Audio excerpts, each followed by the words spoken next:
दिल्ली के जंतर मंतर पर प्रदर्शन के दौरान पैलेट गन के कथित इस्तेमाल के मामले में दिल्ली पुलिस ने शुक्रवार को कार्यवाही करते हुए साहिल लोचव की शिकायत पर अज्ञात के खिलाफ एफआईआर दर्ज की है। इसी मांग को लेकर कांग्रेस नेता राहुल गांधी शुक्रवार को संसद मार्ग थाने पहुंचे थे।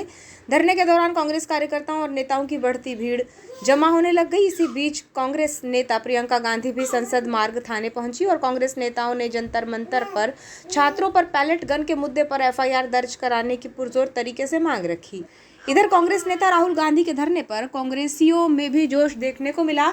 शहर के हनुमान चौक में महात्मा गांधी की प्रतिमा के समक्ष कांग्रेसियों ने धरना शुरू कर दिया और भाजपा की खामियों को गिनाना शुरू किया।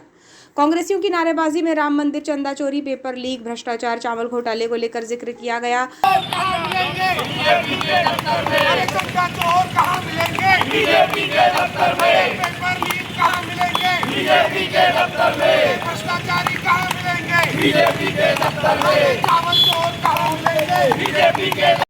कांग्रेस जिला प्रभारी शफकत खान ने बताया कि दिल्ली के जंतर मंतर पर छात्रों ने धरना दिया था, जिसमें पैलेट गन चली और बच्चों को नुकसान पहुंचा। इस मामले पर एफआईआर दर्ज कराने के लिए विपक्ष के नेता राहुल गांधी गए हुए थे और छात्रों को न्याय दिलाने के लिए धरने पर बैठे थे। उसी तरह हम भी यहां छात्रों के लिए धरने पर बैठ रहे हैं। 20 जुलाई को दिल्ली के जंतर मंतर पर इस देश के नौजवान छात्रों के द्वारा धरना दिया जा रहा था। उस धरने में जो प्लेट गन चली है और जो बच्चों को नुकसान हुआ है, उनकी एफआईआर दर्ज कराने के लिए आज हमारे देश के नेता, कांग्रेस पार्टी के नेता, देश के विपक्ष के नेता सम्मानीय श्री राहुल गांधी जी सीबीआई कार्यालय में गए थे, जिस कार्यालय में उनकी एफआईआर दर्ज नहीं की जा रही है। तो उस छात्र को न्याय दिलाने के लिए वो वही धरने पे बैठे हैं।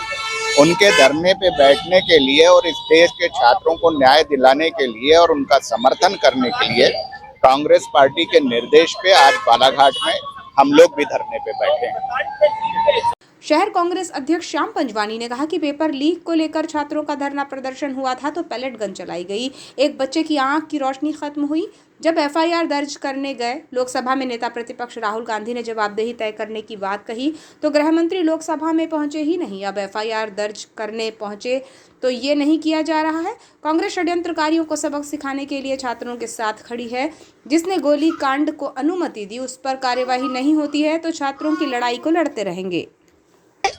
मध्य प्रदेश और देश में जो भारतीय जनता पार्टी की सरकार है, हम शुरू से कहते आ रहे हैं, हमारा नेता राहुल गांधी शुरू से कहता आता है कि लोकतंत्र की यह हत्यारी सरकार है।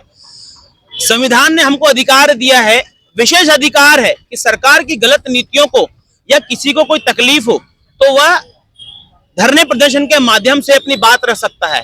छात्रों के नीट के जो एग्जाम के पेपर लीक हुए उसका धरना प्रदर्शन हो रहा था। उस धरने प्रदर्शन पर पैलेट गन से बंदूक चलाई गई, गोली चलाई गई, जिसके कारण साहिल लोचव करके एक बच्चे की आंख की रोशनी खत्म हो गई। और आज जब साहिल लोचव जी एफआईआर दर्ज करने गए, सबसे पहले तो राहुल गांधी ने लोकसभा के नेता प्रतिपक्ष होने के कारण उन्होंने जवाबदेही तय करने की बात कही कि यह जो गोली कांड हुआ, यह जो बंदूक चलाने की बात हुई, जो लाठीचार्ज हुई, पुलिस को किसने दी? क्योंकि दिल्ली पुलिस जो है वो गृह मंत्री के अंदर आती है, तो इसकी जवाबदेही किसकी है? तो यह भारतीय जनता पार्टी के नेता और अमित शाह एक तो लोकसभा पहुंचे नहीं, जवाबदेही तय नहीं हुई। और आज जब साहिल लोचव एफआईआर दर्ज करने गए हैं तो उनकी एफआईआर दर्ज नहीं हो रही है। हमारे नेता राहुल गांधी भी उनके साथ में हैं और पुलिस उनकी एफआईआर दर्ज नहीं कर रही है, जिसके विरोध में सीएसपी के थाने पे सब लोग धरने पे बैठे हुए हैं। कांग्रेस पार्टी पूरे हिंदुस्तान के अंदर ऐसे षड्यंत्रकारी, ऐसे लोकतंत्र का गला दबाने वालों के खिलाफ खड़ी है और उन साथियों के साथ, उन बच्चों के साथ कंधे से कंधा मिलाकर कांग्रेस खड़ी है। अगर उनकी एफआईआर दर्ज नहीं होगी और जिनने इस कांड को, इस गोली कांड को परमिशन दी, उस पर कार्रवाई नहीं होती, चाहे वो अमित शाह हो, चाहे कितना भी बड़ा अधिकारी हो, इस्तीफा नहीं देता कार्रवाई, तब तक कांग्रेस पार्टी इस मुद्दे को लेकर छात्रों की लड़ाई हमेशा सड़कों पर लड़ते आई है और हमेशा लड़ते रहेगी। उसी लड़ाई को लेकर आज हम लोग यहाँ पर धरने प्रदर्शन में बैठे हैं।